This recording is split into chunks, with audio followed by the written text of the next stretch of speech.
ஆண்டவராகிய இயேசு கிறிஸ்துவின் நாமத்தினாலே இந்த விடுதலை தேடி நிகழ்ச்சிக்கு உங்களை வரவேற்கிறேன். தொடர்ந்து ரட்சிப்பை குறித்து நாம் தியானித்து கொண்டிருக்கிறோம். குறிப்பாக இந்த ரட்சிப்பில் தேவனுடைய தெரிந்து கொள்ளுதல் அல்லது எலெக்ஷன். இந்த எலெக்ஷனை குறித்து பார்க்கும் பொழுது ரெண்டு வகையான புரிதல். ஒன்று, தேவன் யாரை எலெக்ட் பண்ணியிருக்கிறாரோ அவங்கள எப்படி ரட்சித்துருவார், அதனால் நான் சும்மா வீட்டில் உட்காந்து சாப்பிட்டுட்டு இருக்கலாம் அப்படின்னு ஒரு கூட்டம்.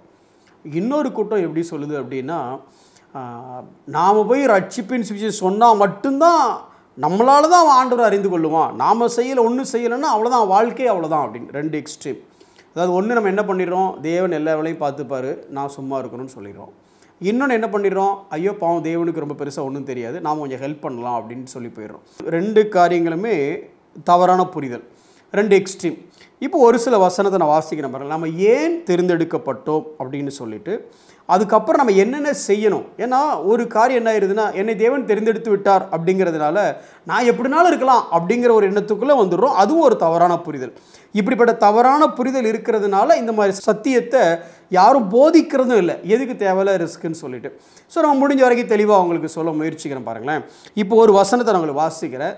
தீத்து 1வது அதிகாரம் 3வது வசனம் வாசிக்கிறேன், கேளுங்க.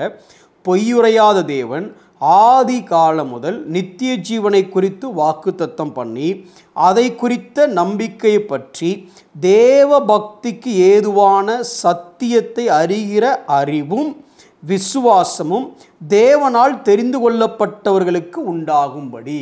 இதில் தேவனால் தெரிந்து கொள்ளப்பட்டவர்கள் இருக்குல்ல, அது நீங்களும் நானும். இப்போ இவங்களுக்கு என்ன வேணுமா அப்படின்னா, தேவபக்திக்கு ஏதுவான சத்தியத்தை அறிகிற அறிவும் விசுவாசமும். விசுவாசம் எப்படி வரும்?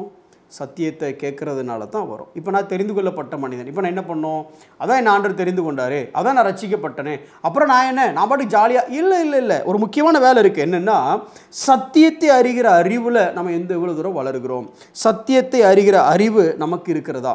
அதை இன்னொரு வசனத்தை காமிக்கிறேன் பாருங்களேன். 1 பேதுரு 1வது அதிகாரம் 2வது வசனம். இதுவும் தெரிந்து கொள்ளுதலை பற்றி, எலெக்ஷனை பற்றி பேசுகிற வசனம் தான். அங்கே என்ன சொல்கிறார் பாருங்களேன், பேதுரு என்ன சொல்கிறார் பாருங்களேன். பிதாவாகிய தேவனுடைய முன்னறிவின்படியே ஆவியானவரின் பரிசுத்தமாக்குதலினாலே கீழ்ப்படிதலுக்கும் இயேசு கிறிஸ்துவினுடைய ரத்தம் தெளிக்கப்படுதலுக்கும் தெரிந்து கொள்ளப்பட்ட பரதேசிகளுக்கும் அப்படின்னு எழுதுகிறார். தெரிந்து கொள்ளப்பட்டவங்களை பற்றி தான் எழுதுகிறாரு. ஆனால் என்னெல்லாம் எழுதுகிறாரு, கொஞ்சம் பொறுமையாக கூட வசனத்தை நீங்கள் பாருங்கள். தேவனுடைய முன்னறிவின்படியே, தேவனுக்கு ஏற்கனவே தெரிஞ்சிடுச்சு, பிதாவாகிய தேவன் ஆவியானவரின் பரிசுத்தமாக்குதலினாலே, யார்?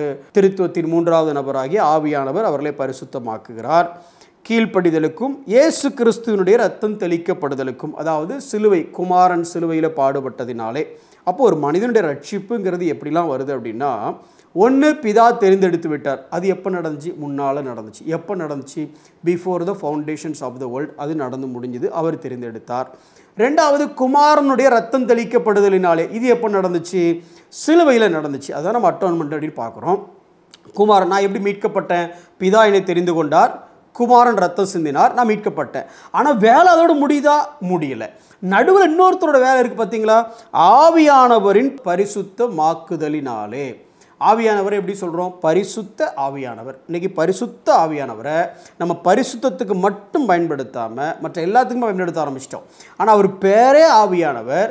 பல வசனங்களை நீங்கள் பார்க்கலாம். பரிசுத்தமாக்குகிற ஆவியானவர் அல்லது ஆவியானவரின் பரிசுத்தமாக்குதல். அப்போ நீங்கள் தெரிந்து கொள்ளப்பட்டவர்கள், நீங்கள் ரட்சிக்கப்பட்டவர்கள்.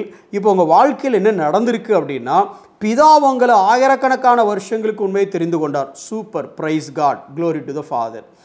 ஆனால் அதுக்கப்புறம் இந்த குமாரனாக இயேசு கிறிஸ்து இருக்கிறார்ல, அவர் நீங்கள் மீட்கப்படணுங்கிறதுக்காக, நீங்கள் அவருக்கு சத்ருவாக இருக்கும்போதே, நீங்கள் எதிரியாக இருக்கும்போதே, நீங்கள் பாவியாக இருக்கும்போதே, தேவ மகிமையற்றவர்களாக நீங்கள் இருக்கும்போதே அவர் என்ன பண்ணாருன்னா, நல்லவனுக்காக ரத்தம் சிந்தலாம், நல்ல நண்பனுக்காக ரத்தம் சிந்தலாம். ஆனால் எதிரியாக இருந்த உங்களுக்கும் எனக்கும் அவர் ரத்தத்தை சிந்தினார். எதுக்கு? ஏன்னா அவங்களை யாருனே தெரிந்து கொண்டாச்சு பார்த்தீங்களா, உங்களை மீட்பதற்காக. இப்போ 2 பேர் வேலை முடிஞ்சுது. 3வது வேலை யாருடைய வேலை? 3வது நபர் பரிசுத்த ஆவியானவராகிய அவருடைய வேலை. என்ன வேலை? பரிசுத்தமாக்குதலாகிய வேலை. நீங்கள் தெரிந்து கொள்ளப்பட்டது, கரெக்ட், நடந்துடுச்சு, பிதா தெரிந்து கொண்டார். குமாரன் மூலமாக மீட்கப்பட்டது, நடந்துடுச்சு, ஆமாம், இயேசு ரத்தம் சிந்தினார். இப்போ என் கேள்வி என்னென்னா, அனுதின வாழ்க்கையில் இந்த பரிசுத்த ஆவியானவராலே நீங்களும் நானும் பரிசுத்தமாக்கப்பட்டு கொண்டே இருக்கிறோமா? ரொம்ப முக்கியமான ஒரு காரியம். ஏன்னா சாங்டிஃபிகேஷன். இன்னொரு வசனத்தை வாசிக்கிறேன் பாருங்களேன். 2 தெசலோனிக்கேயர் 2வது அதிகாரம் 13வது வசனமும் இதே காரியத்தை தான் சொல்லுது. அங்கேயும் பாருங்களேன். கர்த்தருக்கு பிரியமான சகோதரரே, நீங்கள் ஆவியினாலே பரிசுத்தமாக்கப்படுகிறதுனாலும், இங்கே ரட்சிப்பை பற்றியும் அதே நேரம் இங்கேயும் தெரிந்து கொள்ளுதலை பற்றி தான் வசனம் பேசுது. பேசும்பொழுது இங்கேயும் அதே வார்த்தை, ஆவியினாலே பரிசுத்தமாக்கப்படுகிறோமா, நீங்களும் நானும் பரிசுத்தமாக்கப்படுகிறோமா. இப்போ நான் எந்த வசனத்தை பார்த்தோம்? 1 பேதுரு 1வது அதிகாரம் 2வது வசனம். ஆவியினாலே பரிசுத்தமாக்கப்படுதலை மட்டும் பேசலை, இன்னொரு காரியத்தை பேசுது. என்ன பேசுது பாருங்களேன், கீழ்ப்படிதலுக்கும் அப்படின்னு இருக்குது. இன்றைக்கி பல பேர் இந்த டாக்ட்ரின், அதாவது என்னை தேவன் தெரிந்து கொண்டார் அப்படின்னு சொல்லி வந்த உடனே ஒரு அலட்சிய போக்கான ஒரு வாழ்க்கை வருது. அல்லது இப்படி சொல்லலாம், டேக் இட் கிராண்டட். இப்போ ஃபார் எக்ஸாம்பிள், நீ கண்டிப்பாக பாஸ் பண்ணிடுவ அப்படின்னு சொல்லிட்டு வச்சுட்டுங்களேன். எக்ஸாம்பிளுக்காக சொல்கிறேங்க. எக்ஸாம் போகிறதுக்கு முன்னே உங்கள்கிட்ட வந்து உன் கொஸ்டின் பேப்பர், உன் எக்ஸாம் நம்பரை கொடு, உன்னோட ரோல் நம்பரை கொடு, நான் மேலே இடத்துல கொடுத்துட்டேன், எப்படி நீ பாஸ் பண்ணிடுற, ஒன்றும் கவலைப்படாத அப்படின்னு சொன்ன உடனே இந்த 1 மாதம் நீங்கள் எப்படி படிப்பீங்க? அதே மாதிரி தேவன் உன்னை தெரிந்து கொண்டார், உனக்கு ரட்சிப்பு ஆண்டவர் தேவன் கொடுத்துட்டார், உனக்கு பரலோகம் நிச்சயம் அப்படின்னு சொன்ன உடனேயே என் வாழ்க்கை பாடா நான் தான் பரலோகத்துக்கு போயிடணும், நான் தான் பாஸ் பண்ணிடணும், எப்படினாலும் வாழலாம் அப்படின்னு நீங்கள் வாழ்கிறது முற்றிலும் தவறானது. ஏன்னா அங்கே வசனம் என்ன சொல்லுது பாருங்களேன், கீழ்ப்படிதலுக்கும் அப்படின்னு ஒரு வார்த்தை வருது. கீழ்ப்படிதல், அதாவது தேவன் உங்களை பிரித்து எடுத்ததே, அது ஆங்கிலத்தில் எப்படி சொல்லுவாங்க, believers are set apart from sin to God. பாவத்திலிருந்து உங்களை பிரித்து எடுத்ததே எதுக்குன்னா தேவனிடத்துல போகிறதுக்காக தான் பிரித்து எடுத்தது. நீங்கள் தேவனிடத்துக்கு வந்ததுக்கப்புறம் திருப்பி பாவத்துக்களை வந்தீங்கன்னா பிரித்து எடுக்கிறது நடக்கலை. அப்போ என்ன அர்த்தம்? நீங்கள் தெரிந்து கொள்ளப்பட்டவர்களாக இருந்தால், நீங்கள் தேவனால் தெரிந்து கொள்ளப்பட்டவர்கள் என்கிற எண்ணம் உங்களுக்குள்ளே இருந்துச்சுன்னா, உங்களோட முதல் கண்டிஷனை என்ன அப்படின்னா, இனிமே நான் பாவத்தோடு வாழ முடியாது, நான் பரிசுத்தரோடு தான் வாழணும் அப்படிங்கிற ஒரு எண்ணம் பிரதானமாக உங்களுக்குள்ளே வரும். ஃபார் எக்ஸாம்பிள், இப்போ நார்மலாக தெருவில் சுற்றிட்டு இருப்பான், ஜிம் போவான், எல்லாம் பண்ணிகிட்டே இருப்பான், கொஞ்சம் போலீஸ் எக்ஸாம் எழுதியிருப்பான், ரிசல்ட் வந்துடும். இப்போ ரிசல்ட் வந்து நீ போலீஸாக ஆக போகிற அப்படிங்கிற ரிசல்ட் வந்துருச்சுன்னா, நேற்று வரை அவனோட பிஹேவியருக்கும் இன்னிலிருந்து அவன் பிஹேவியருக்கும் வித்தியாசமாக இருக்குது. ஏன்னா இன்னும் போலீஸ் ஆகலை, ஆனால் போலீஸ் ஆகிறதுக்கு தெரிந்து கொள்ளப்பட்ட ஒரே காரணத்தினால இன்றைக்கி தெருவில் இன்னும் தம் அடிக்க முடியாது. ஏற்கனவே போகிற வர பொண்ணுங்களை கிண்டல் பண்ணிட்டு இருந்தால அதெல்லாம் நம்ம பண்ண முடியாது. ஏன் அப்படின்னா தெரிந்து கொள்ளப்பட்டதுனால. இப்படி அரசாங்கத்துக்கு என்று பிரித்தெடுக்கப்பட்ட அவன் மக்களில் தான் ஒருத்தனாக இருந்த, ஆனால் இன்னைக்கு நீ மக்களோட மக்களாக இருப்பது 2ஆம் பட்சம். ஆனால் அந்த மக்களிலிருந்து பிரித்தெடுக்கப்பட்டு அரசாங்கத்துக்குரியவனை மாறிட்ட. உன்னோட முழு நோக்கமும் நானும் ஒரு சாதாரண குடிமகன் தானே அப்படிங்கிற எண்ணத்திலிருந்து மாறி நான் ஒரு அரசாங்க காவல்துறை ஊழியர் அப்படிங்கிற எண்ணம் வந்துடும்.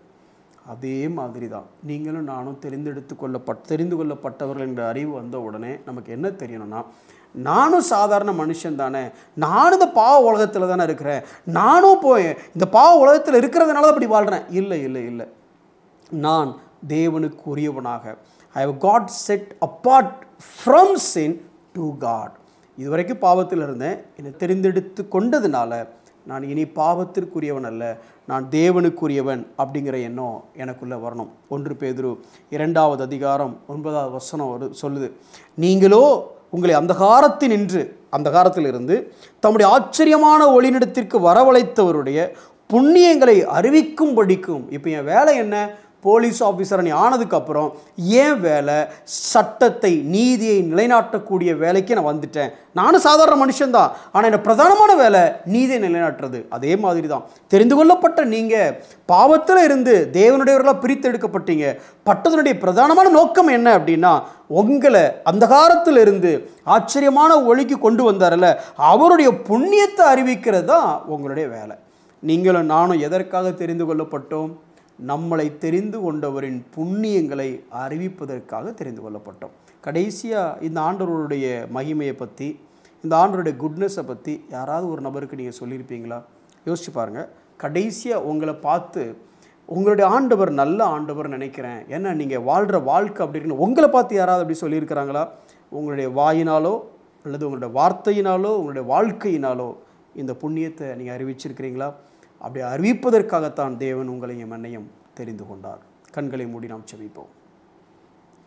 அன்புள்ள ஆண்டவரே, அந்தகாரத்தில் இருந்த எங்களை நாங்கள் எந்த பிரயாசமும் படாமல் அந்த ஆச்சரியமான ஒளிக்கு நீங்கள் எங்களை தெரிந்து கொண்டு நீங்கள் உங்களுடைய குமார ரத்தத்தினால் எங்களை மீட்டு நீங்கள் எங்களை இங்கே கொண்டு வந்து பரிசுத்த ஆவியானவராலே எங்களை பரிசுத்தமாக்கிட்டு இருக்கிறீங்க ஆண்டவரே. அதற்கு அடுத்து இப்பேற்பட்ட நன்மையை அனுபவித்த நாங்கள் உம்முடைய புண்ணியங்களை, உம்முடைய மகிமையை, உம்முடைய குட்னஸை மற்றவங்களுக்கு சொல்லத்தக்கதாக நன்றியுணர்வு உள்ளவர்களாக எங்களை நீர் மாற்றும். எங்களுக்கு எப்பேற்பட்ட கிருபையை நீர் தந்திருக்கிறீர் என்பதை உணர்ந்தோம் என்றால் எங்களால் இதை சொல்லாமல் இருக்க முடியாது ஆண்டவரே. எங்களை உணரச் செய்யும், அதை நேரம் மற்றவர்களுக்கு எடுத்து உரைக்கச் செய்யும். இயேசுவின் நாமத்தில் ஜெபிக்கிறோம் நல்ல பிதாவே, ஆமென்.